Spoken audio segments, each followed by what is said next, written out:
Good morning, students. Today we will do numericals of IR spectroscopy. So first देखो numerical. Deduce the structure of a saturated open chain compound. क्या है दिया हुआ हमें? Saturated open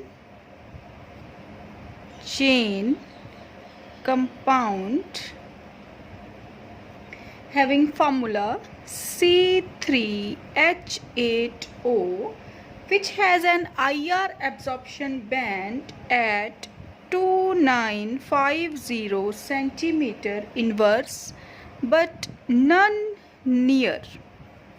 ठीक है, कोई भी पीक नहीं दी हुई at 3300 centimetre inverse and 1725 centimetre inverse. आपने क्या करना है बेटा इसमें कि हर एक चीज़ को बड़े ध्यान से देखना है. ठीक है, सबसे पहले देखो इसमें क्या है, सैचुरेटेड. तो सैचुरेटेड का मतलब क्या होता है हमारे पास कि जो जैसे कार्बन कार्बन सिंगल बॉन्ड, अगर सारे बॉन्ड सिंगल हैं तो हम उसको बोलते हैं सैचुरेटेड.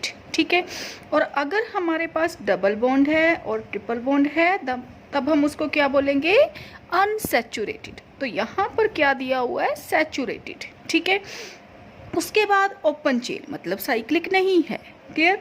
सो C3 तीन ही कार्बन है, H8O. अब सिंगल ऑक्सीजन दी हुई है. सिंगल ऑक्सीजन, एक ऑक्सीजन वाले फंक्शनल ग्रुप बताओ आप कौन कौन से होते हैं. सबसे पहले आप ऐसे सोचना है आपने, ठीक है, क्वेश्चन को कि एक ऑक्सीजन किस किस फंक्शनल ग्रुप में होती है. देखो जैसे अल्कोहल में होती है हमारे पास, ठीक है, फिर एल्डिहाइड, फिर कीटोन्स में भी होती है, ठीक है, फिर ईथर्स.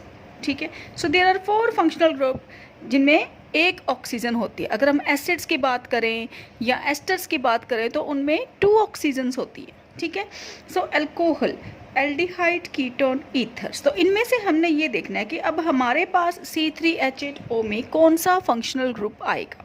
अब देखो पीक्स को 2950 सेंटीमीटर इनवर्स पे एक पीक दी हुई है, लेकिन जो पीक वो बोल रहा है कि नहीं आएंगी, 3300 पे कोई भी पीक नहीं है.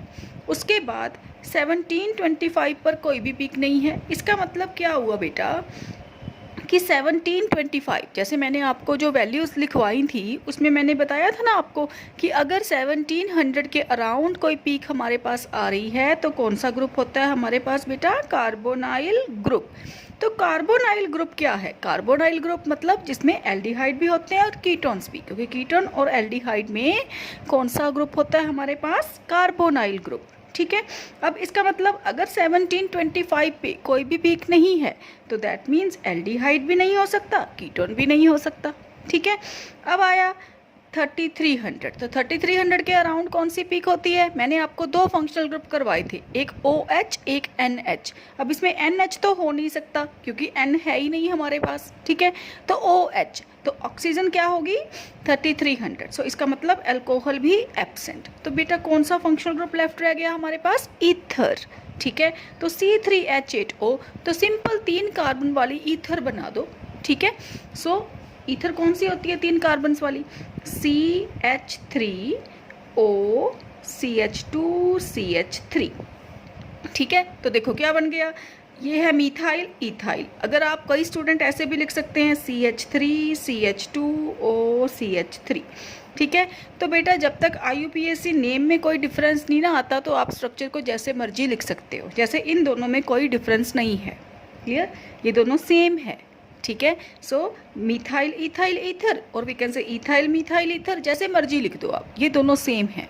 ठीक है, तो और कोई भी ऑप्शन नहीं है कि हम 3 कार्बन का ईथर कोई और बनाएं. ओके, क्योंकि ये ओपन चेन है, सैचुरेटेड है. अब व्हाट अबाउट दिस पीक 2950 होती है जो मैंने आपको लिखवाई थी, single bond carbon hydrogen frequency. Single bond carbon hydrogen frequency. तो देखो ये सिंगल बॉन्ड ही है सारे. ठीक है, तो उसकी पीक दी हुई है. क्लियर. तो क्वेश्चन अगर जब आपको आता है बेटा कोई भी न्यूमेरिकल, तो ऐसा नहीं है कि आपने सिंपल ये फॉर्मूला लिखा और कह दिया कि ये आंसर है, ऐसे नहीं होगा. तो आपने सारा एक्सप्लेन करना है, जैसे मैंने आपको एक्सप्लेन किया है ना अभी, तो ये सारा कुछ आपने लिखना है. ठीक है, सो नेक्स्ट क्वेश्चन देखते हैं.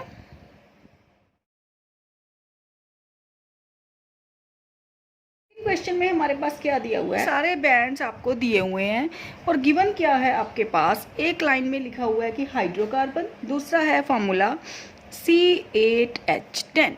ठीक है, अब देखो मैंने आपको करवाया था पोजीशन ऑफ एब्जॉर्प्शन बैंड, उसमें हमने पोजीशन में दो स्पेक्ट्रा को, जो रेंज होती है हमारे पास IR स्पेक्ट्रा की, तो उसको हमने दो पार्ट्स में डिवाइड किया था, एक फंक्शनल ग्रुप, एक फिंगरप्रिंट। ठीक है, याद है आपको? सो फिंगरप्रिंट में मैंने आपको बताया था कि 1250 से अगर हमारे पास पीक कम आएगी 1250 से, ठीक है, तो इसका मतलब यहाँ पे फिंगरप्रिंट होगा। ठीक है, तो वहाँ पे क्या होगा, अगर 1250 से पीक कम आएगी तो वहाँ पर क्या होगा, फिंगरप्रिंट रीजन। तो फिंगरप्रिंट का मतलब क्या था, या तो सिस ट्रांस और ऑर्थो मेटा पैरा।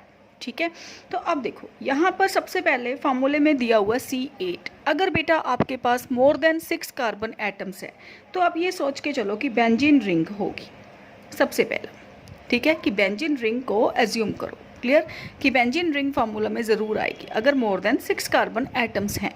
उसके बाद यहाँ पर देखो ये पीक्स में 705 790। ठीक है, आपने स्टार्ट कैसे करना है क्वेश्चन को, क्लियर। सो 705 790 इसका मतलब फिंगरप्रिंट है, तो फिंगरप्रिंट है, बेंजीन रिंग है, इसका मतलब ऑर्थो मेटा पैरा में से कोई होगा। अब देखो हम ये बाद में देखेंगे कि ऑर्थो आएगा, मेटा आएगा या पैरा आएगा, लेकिन उससे पहले आप ये देखो कि इसका मतलब बेंजीन पे कोई दो सब्स्टिट्यूएंट लगे हुए हैं। ठीक है, अगर बेंजीन पे दो सब्स्टिट्यूएंट्स हैं तो इसका फार्मूला कौन सा बन गया, बेंजीन का फार्मूला बेटा कौन सा होता है हमारे पास, C6H6, यही होता ना हमारे पास, C6H6। ठीक है, अब अगर दो सब्स्टिट्यूएंट लगानी है हमने तो इसका मतलब दो हाइड्रोजन को हम रिप्लेस करेंगे, सो दैट मीन्स C6H4, क्या फार्मूला बन गया, C6H4। तो अगर C6H4 इसमें से हम माइनस करेंगे C8H10 में से, क्योंकि ये तो हमें क्लियर है कि ये तो है। ठीक है, तो C6H4 इसमें से माइनस कर दो तो क्या बच गया हमारे पास, C2H6। व्हाट इज C2H6, ये ना आप ऐसे सोचो कि C2H6 क्या हो सकता है, तो C2H6 मीन्स दो मिथाइल ग्रुप पे बनते हैं ये मिथाइल, एक मिथाइल CH3 दूसरा मिथाइल CH3, तो क्या फार्मूला बन गया, C2H6। ठीक है, तो इसका मतलब दो सब्स्टिट्यूएंट कौन से हो गए, दो मिथाइल ग्रुप। ठीक है, अब उसके बाद मैंने आपको एक और चीज़ बताई थी कि अगर 4 या 3 बैंड्स इकट्ठे दिए हों, जैसे 1602, 1580, 1460, तो इसका मतलब है हमारे पास एरोमेटिक रिंग हो सकता है, याद है। ठीक है, तो 4 बैंड्स लिखवाए थे मैंने आपको, तो ये जो है हमारे पास 4 तो नहीं दिए लेकिन 3 बैंड्स यहाँ पे गिवन है, तो इसका मतलब ये क्या शो कर रहे हैं कि एरोमेटिक है और बेंजीन एरोमेटिक ही होती है। उसके बाद 705 790, तो ये जो पीक है बेटा ये मेटा ग्रुप को रिप्रेजेंट कर रही है। ठीक है, सो इसका मतलब यहाँ पर दो मिथाइल ग्रुप प्रेजेंट होंगे। ठीक, and what about this peak 3016, तो 3016 पीक कौन सी है, जो डबल बॉन्ड कार्बन हाइड्रोजन को रिप्रेजेंट करती है, डबल बॉन्ड कार्बन हाइड्रोजन की फ्रीक्वेंसी को। ठीक है, सो इस तरह से आपने देखना है। ओके, सो इस वे से बेटा आपने न्यूमेरिकल्स को सॉल्व करना है। ठीक है, ऐसे नहीं कि सीधा पहले पीक्स ही देखनी शुरू कर दो या कुछ और। ठीक है, तो पहले जो फार्मूला है उसके हिसाब से उसको ये जो मैंने आपको सिखाया ना ये वाली चीज़, ठीक है, कि पहले आप फार्मूला में से बेंजीन का फार्मूला माइनस कर दो तो बाकी जो लेफ्ट रह गया उसको देखो कि क्या है। ठीक है, या क्या हो सकता है हमारे पास। ठीक है, तो ये चीज़ बहुत हेल्पफुल है बेटा न्यूमेरिकल को सॉल्व करने के लिए। ओके, सो नेक्स्ट क्वेश्चन देखते हैं। क्वेश्चन है हमारे पास कि deduce the structure of an aromatic compound, क्या दिया हुआ है, एरोमेटिक कंपाउंड, और उसका फॉर्मूला क्या है, C8H8O, which has an IR absorption band at 1690 centimeter inverse but no broad peak near 3300 centimeter inverse, no peak near 3300 centimeter inverse। ठीक है।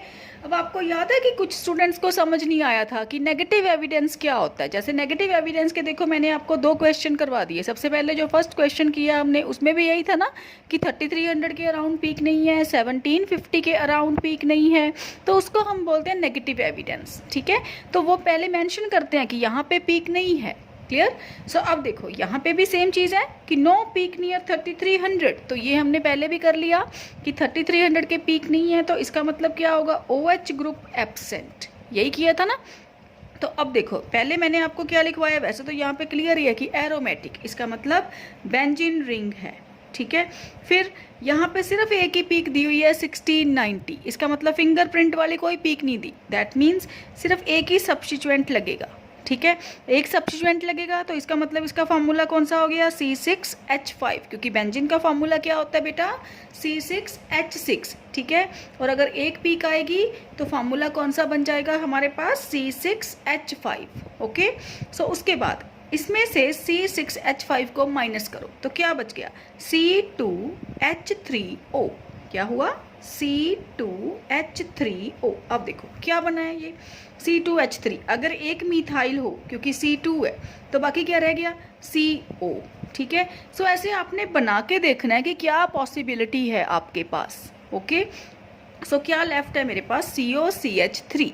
ठीक है, और वैसे भी कोई और पीक नहीं दी हुई। अब ये 1690 का क्या चक्कर है, देखो हमारे पास कार्बोनाइल ग्रुप की पीक आनी चाहिए होती है 1750 के अराउंड या 1725 और 1700 के अराउंड। ठीक है, तो ये देखो अप्रॉक्सीमेटली 1700 के अराउंड है। ठीक है, तो ये ऐसे क्यों आया, क्योंकि बेटा यहाँ पे अगर हम ऐसे लिखेंगे, देखो COCH3, ये मैंने आपको फैक्टर्स में भी करवाया था कि जैसे अगर हमारे पास एक पीक कार्बोनाइल की आनी चाहिए 1750 के अराउंड, लेकिन वो डिपेंड करेगा ना बेटा, अगर उसके पास इलेक्ट्रॉन विदड्रॉइंग ग्रुप है या इलेक्ट्रॉन रिलीजिंग ग्रुप है या फिर वो रेजोनेंस तो नहीं शो कर रहा, तो उसके हिसाब से क्या होता है, हमने देखा था ना वो वहाँ पे कितनी एग्जाम्पल्स की थी कि जो वाइब्रेशनल फ्रीक्वेंसी की वैल्यू है वो कम हो जाती है या ज़्यादा हो जाती है। ठीक है, so it depends on the factors. Clear. So यहाँ पर क्या है कि जो C डबल बॉन्ड O है वो कॉन्जुगेशन शो कर रहा है विद बेंजीन रिंग, ये C डबल बॉन्ड O इसके साथ क्या शो कर रहा है, कॉन्जुगेशन।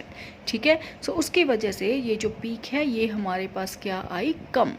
क्लियर, से कितनी आई, 1690। तो ये जो मैंने रीज़न आपको बताया है ना अभी, तो ये रीज़न भी आपने एक्सप्लेन करना है। ठीक है, सो ये आपका अनसॉल्व्ड क्वेश्चन है। ठीक है, ओके, समझ आ गया। सो अब देखो नेक्स्ट क्वेश्चन। हाँ जी, नेक्स्ट क्वेश्चन है बेटा कि बेंजीन है OH COOCH3। अब ये क्वेश्चन की टाइप कौन सी है, देखो अब इसमें क्या है, मैंने पहले ही स्ट्रक्चर बना दी, मतलब ये स्ट्रक्चर आपको गिवन है।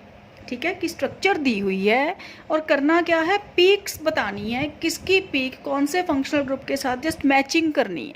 ठीक है, कि जैसे हमारे पास पहले क्या था, पीक्स गिवन थी। ठीक है, और हम स्ट्रक्चर बना रहे थे, लेकिन अब क्या है, स्ट्रक्चर भी गिवन है, पीक भी गिवन है, सिर्फ आपने ये बताना है कौन सी पीक किसकी है।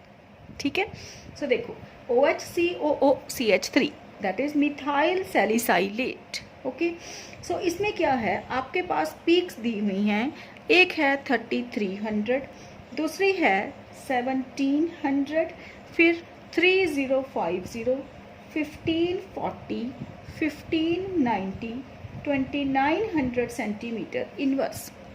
ठीक है, उसने आपको फंक्शनल ग्रुप भी दे दिए कि एक दिया हुआ है मिथाइल ग्रुप, एक C डबल बॉन्ड O, एक OH ग्रुप और एक है एरोमेटिक रिंग। ठीक है, एरोमेटिक रिंग। ओके, तो वो बोल रहा है कि इनको इनके साथ मैच करो, कि कौन सी पीक किसके साथ मैच कर रही है वो बताओ। क्वेश्चन समझ आया, स्ट्रक्चर भी दी हुई है, पीक्स भी दी हुई हैं और ये ग्रुप्स भी दिए हुए हैं। ठीक है, और वो पूछ रहा है कि मिथाइल की पीक कौन सी होगी, कार्बोनाइल की पीक कौन सी होगी, OH की पीक कौन सी होगी, ये बताना है हमने। ठीक है, तो अब देखो यहाँ पर क्या है, आपको पता है, सबसे पहले देखो एरोमेटिक रिंग। एरोमेटिक रिंग का मैंने आपको लिखवाया था कि देयर आर 4 बैंड्स, तो यहाँ पे 4 नहीं है, लेकिन ये देखो दोनों बैंड इकट्ठे दिए हुए हैं ना, 1540, 1590। तो इसका मतलब ये दोनों बैंड किसको रिप्रेजेंट करेंगे? एरोमेटिक रिंग को। फिर OH का तो बिल्कुल ही क्लियर होता है कि 36 के अराउंड या 3300 के अराउंड, तो 3300 के अराउंड यहाँ पे पीक आ जाएगी। ठीक है, उसके बाद कार्बोनाइल ग्रुप की भी बहुत क्लियर है, क्योंकि 1700 के अराउंड उसकी पीक होती है, तो ये वाली पीक किसकी होगी? कार्बोनाइल की। ठीक है, एंड व्हाट अबाउट मिथाइल मतलब सिंगल बॉन्ड कार्बन हाइड्रोजन, है ना, तो उसकी पीक कौन सी होती है? 2900 के अराउंड। समझ आया बेटा? ठीक है, सो ये जो एरोमेटिक रिंग की ना एक और भी आ सकती है, ये वाली 3300, क्योंकि हम कहते हैं ना कि double bond carbon hydrogen frequency. ठीक है, तो ये वाली है जो ये एरोमेटिक रिंग की, ये भी आएगी। ठीक है बेटा, तो इस टाइप का क्वेश्चन भी आपको आ सकता है। ओके, सो एक बार ये वाले जो क्वेश्चंस मैंने करवाए हैं, 1-2 टाइप्स करवा दी मैंने आपको क्वेश्चंस में। ठीक है, तो एक बार इनको रिवाइज करो बेटा। ठीक है, फिर इसके रिलेटेड जो भी क्वेश्चंस हैं उसको ट्राई करो। ठीक है, एक बार खुद से ट्राई करो, है ना। सो अदरवाइज मैं सारे क्वेश्चंस आपको करवाऊंगी। ठीक है, so thank you so much बेटा।